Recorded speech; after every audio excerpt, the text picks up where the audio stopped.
All right, we're good to go. Thank you for coming, everyone. I'm Mike. I'm going to talk about an optimization problem that came up during work.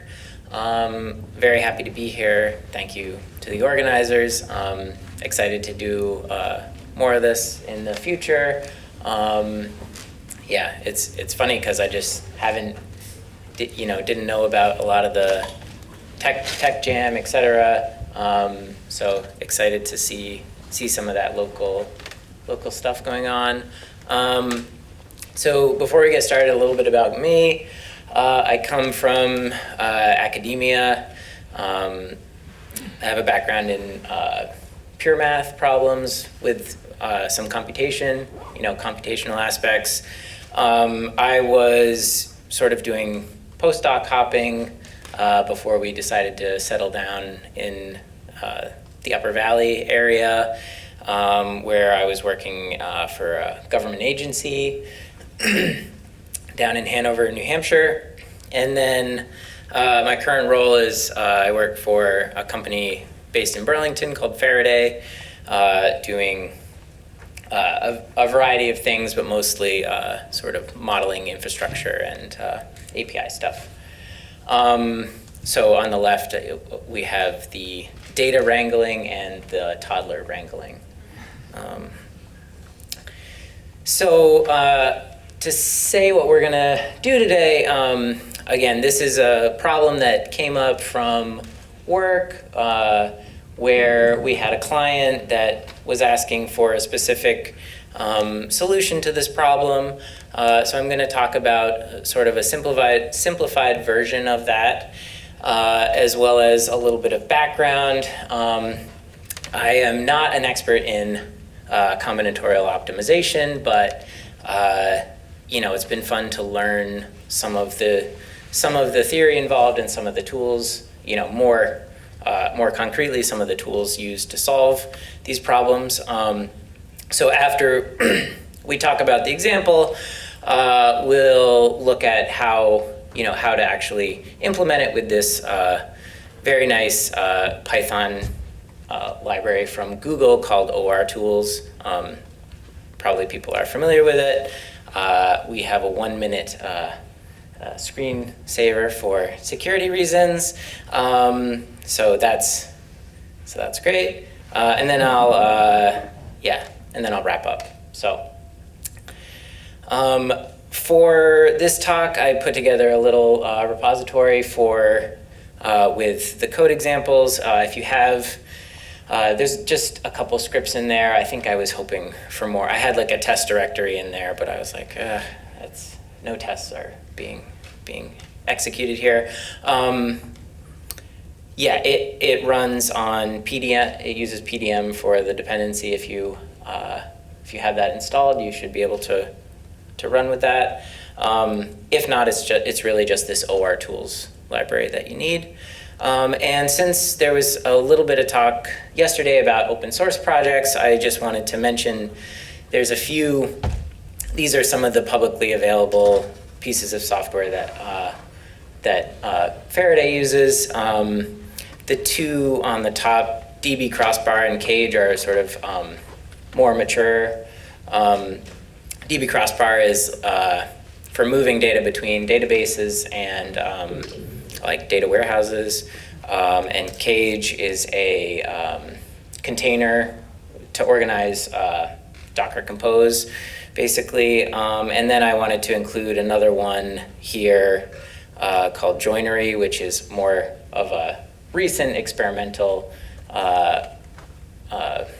library for translating between SQL dialects. And actually, I guess all three of these are Rust tools, so I'm not sure how relevant it is for today, but just wanted to point that out. So let me explain the problem that, again, this came up from a client. I guess maybe I should say, if you're not familiar with Faraday, which, we're a small company, Faraday is a consumer prediction platform. We make build propensity models for our clients, among other things. So it's consumer-based prediction for either our clients can be credit unions or brands, online retailers, people doing direct mail. I believe the company started as for solar panel, people that wanted to sell solar panels, because we have data on households and what houses can support solar panels. So I'm using that for the example here, but so the example that I want to talk about is, suppose we have a solar company who they have customers that are coming to them and wanting to get potentially buy solar panels. And so we're going to call those our leads and index them with the index I. And then this company is tasked with assigning sales reps to go to these residents and try to sell them solar panels. And in addition to this information, the company has a way to determine the expected profit from such a pairing. So I'll denote this with E. And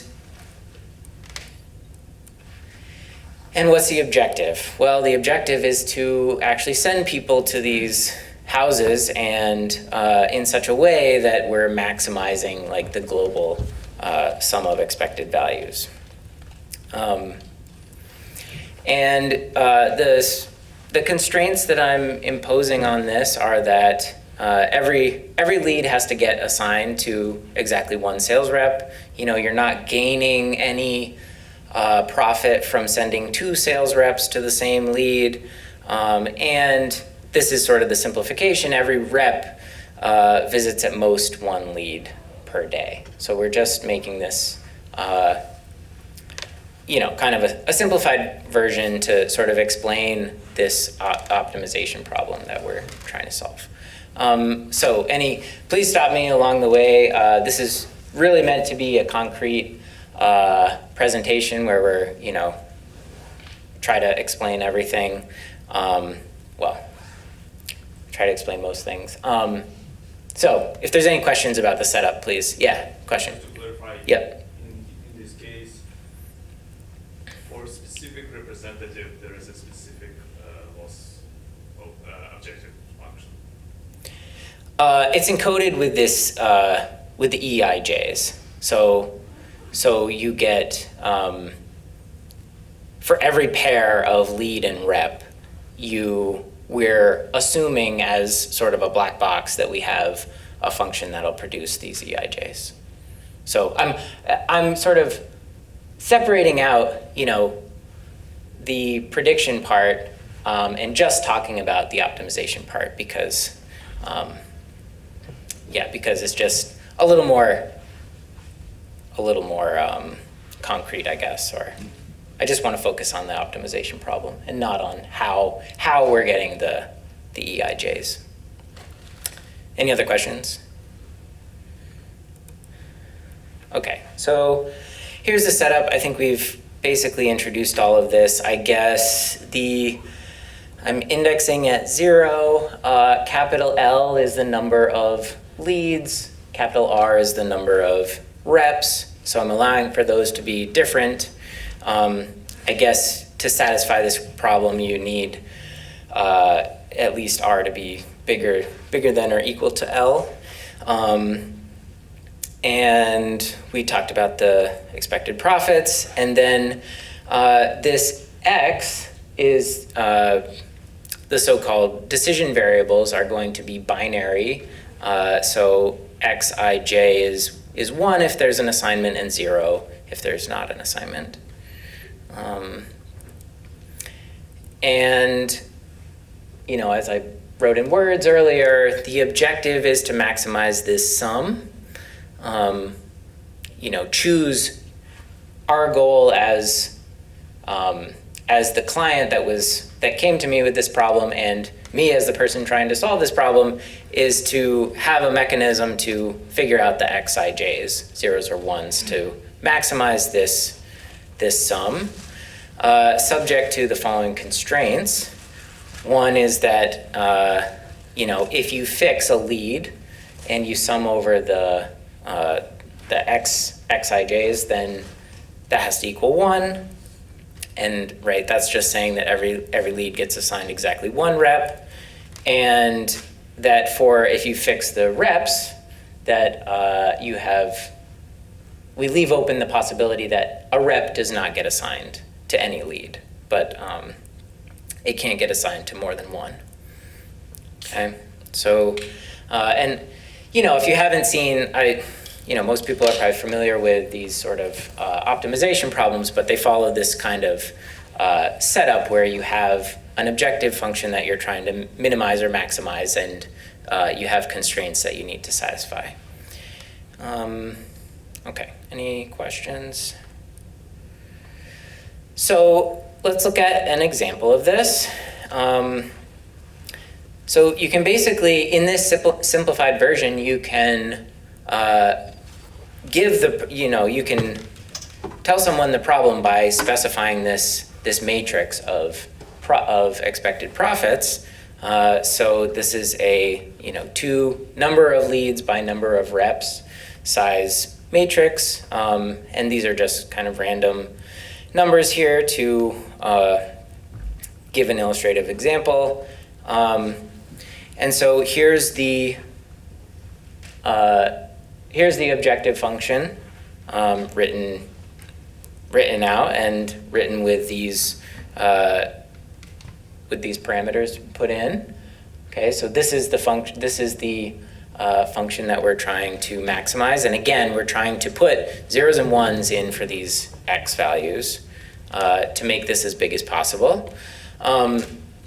And so maybe you can already see what the solution is. But let's write out what the constraints are. So the constraints, again, there's these two flavors of constraints that we're imposing. One is that every lead gets assigned exactly 1 rep. So that's one equation for each lead, and that's these two equations. Another way to think about it, I guess, is fixing the first index and letting the second index vary. Similarly, if you fix the second index and let the first one vary, you get these 3 equations. So, again, very explicit. We can write everything down for this problem. And in this case, in a small example like this, we can write out all potential, all values of the x's that satisfy those conditions, and then the number below each one of these group of x values tells you, the value of the objective for that given feasible solution. Okay, and so, so what does this say? This says that lead 0, right? I'm indexing at 0, so it's maybe slightly confusing here. Lead 0 is assigned rep 0, and lead 1 is assigned rep 1, right? That gives the highest possible sum of these expected profits. And the reason, what's the reason for showing this is kind of to illustrate the whole difficulty in these types of problems, is that, the upshot here is that rep 1 should not be greedy if really the overall goal is to maximize these expected values, right? So rep 1 is that second column, the column of, rep 1 has an expected profit of 5 for lead 0 and 3 for lead 1. And so if you're talking from rep 1's perspective, you might say, hey, I should be sent to lead 0 because I'm gonna, sell them. I'm the best person to sell to that lead. But, actually overall, you need to not look just at rep 1 if you want to try to get this global maximum. So it's this sort of trade-off in local versus global. And again, it doesn't, this is just sort of a toy example, but you can imagine once the number of leads starts increasing to hundreds or thousands, this becomes a very difficult problem. Okay, any questions? All good. Okay, so I want to say a little bit about these types of problems.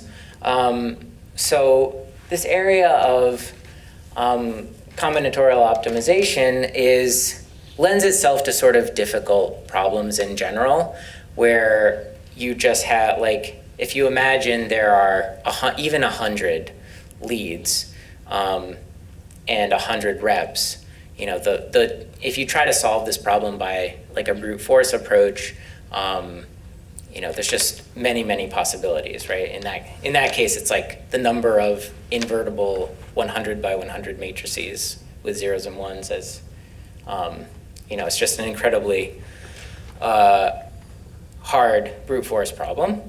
But what's kind of unexpected and remarkable is that these problems can be done in practice. And this is largely due to just, careers worth of research done in these areas. For instance, the people that built this Google library, it's Google obviously, but it's, 30, 40 person teams of, that are researching full time to make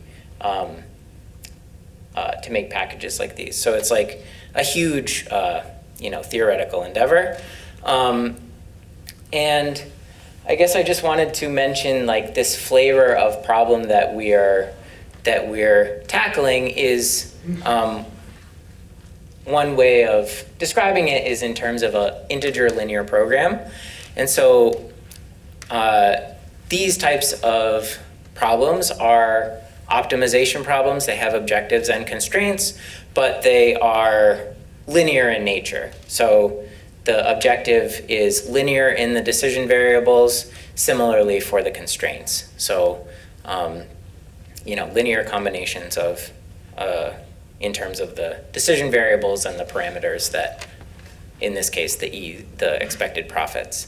The other thing that separates this from maybe a classic, linear programming problem is the fact that we're using integer decision variables, and in our case, we're just using binary decision variables. But you can imagine allowing for fractional values for the x's and trying to find a solution in that case. That actually makes, if you're allowed to expand your solution space to look for fractional values, then that actually makes the problem quite a bit easier.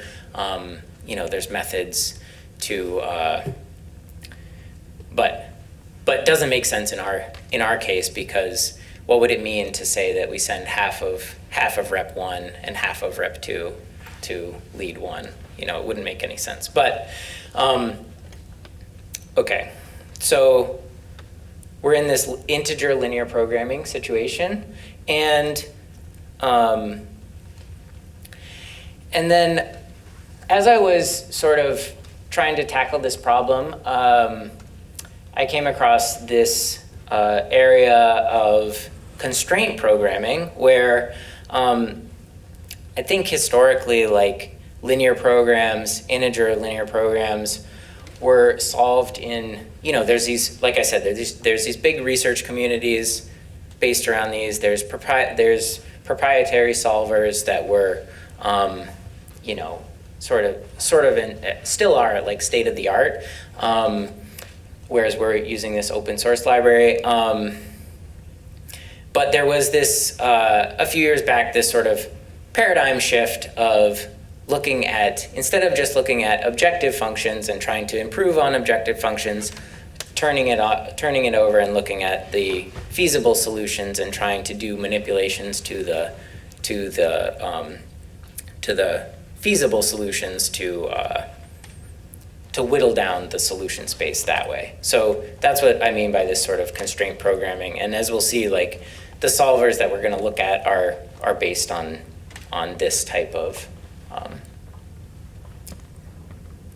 algorithm.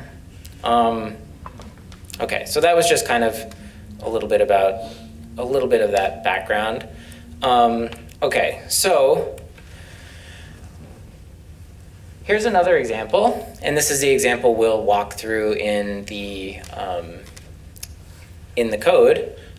So this is just, again, this is a random example, five leads, and we're trying to assign 7 reps. And so again, we're trying to find a matrix of the same size, a 5x7 matrix of zeros and ones to maximize the expected profit. And another way of formulating the constraints is that every row has to have exactly one in it, and every column has to have at most 1. Okay, so that's our setup, and so I'm going to walk through. If you have the repository pulled up, we can look at it after one of the scripts. So there's one type of solver, this constrained programming solver, that seems to be one of the state-of-the-art solvers for this package. Here are the imports. There, like I said, it's really just the OR tools library that we're depending on here. The other two are just to support. Yeah, like we saw, L is 5, R is 7, and we also have timeout seconds, so you can add a parameter for how long you want to search for an optimal solution. Here we're generating some random data, and there's an interface to create this model, meaning the model of the linear programming model with objective and constraints. So the first thing we have to do with this model is create the decision variables. So it's very nice interface. You can, object-oriented, can add these Boolean variables specifically, and there's other methods for adding where you extend, allow them to be integer or positive, or and we can add the objective in a syntax that's very, very intuitive, I think. So again, we're trying to maximize this sum. So we add that to our model. Similarly, similar syntax, we can add constraint equations, right? So the objective had no equal sign, right? But we know we're trying to minimize or maximize it, and then the constraints need to have an equal sign in them, or an inequality. So that was the first one. Here's the second constraint.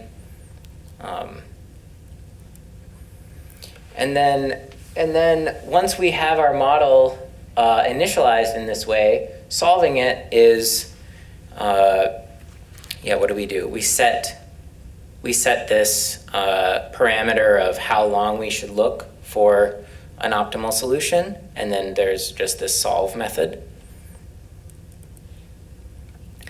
And then we can obtain our results for this assignment, as well as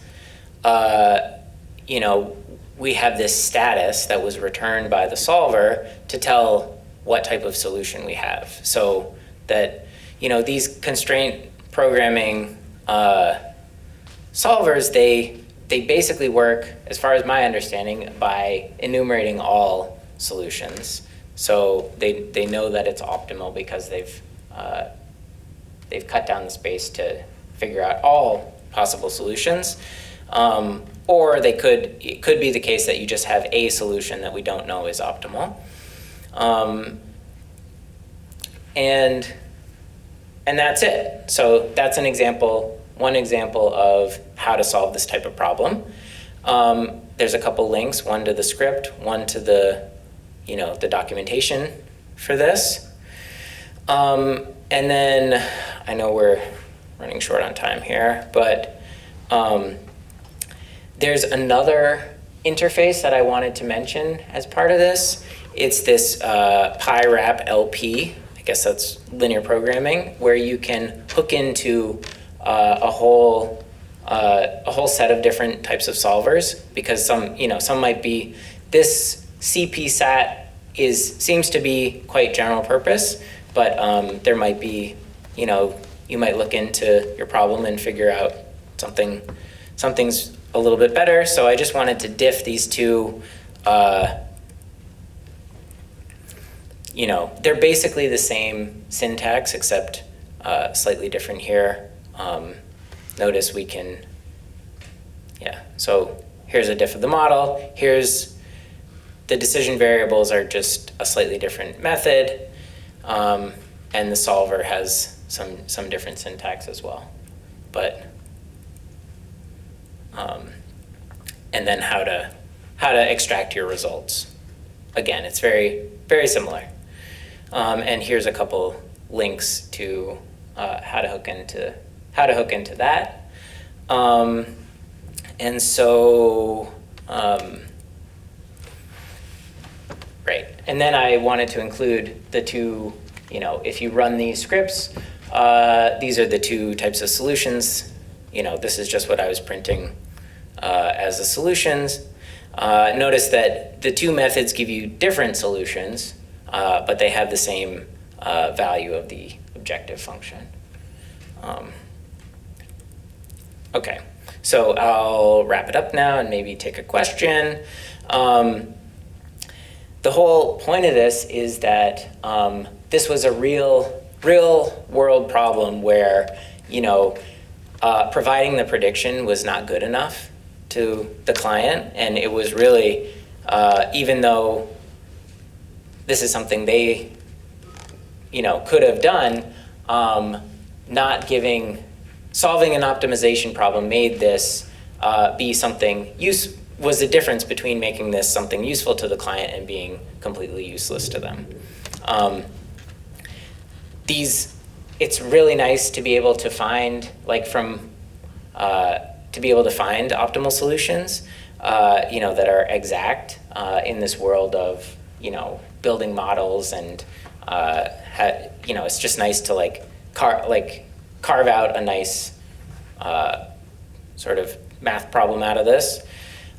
Here are the links to this library that you can use, as well as a CP-SAT primer on how to, a little bit more information about how to get, if you want to learn about how these solvers actually work, which was kind of something that I was starting to get into with this, but we didn't have time to cover here. And then here's the repository for this talk, and yeah, I'll end there. Thank you.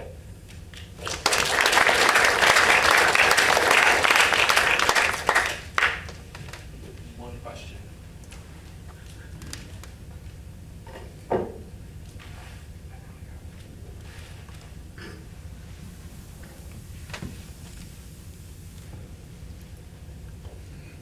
Hey, thanks for the nice talk. So, two things. Firstly, do E's have to be point estimates, or can they be parameterized distributions? And secondly, how does this compare with things like PyOmo? I'm not an optimization expert, but I've seen people using PyOmo for model predictive control and things like that. Yeah, I mean, I'm not familiar with the other I was just trying to find something that would work. I did some experiments to make sure that this would scale to the size of a problem that we needed. It wasn't exactly these equations. They were a little bit more complicated, but I found that this was scaling to thousands of leads, which is the level that they was required for the problem.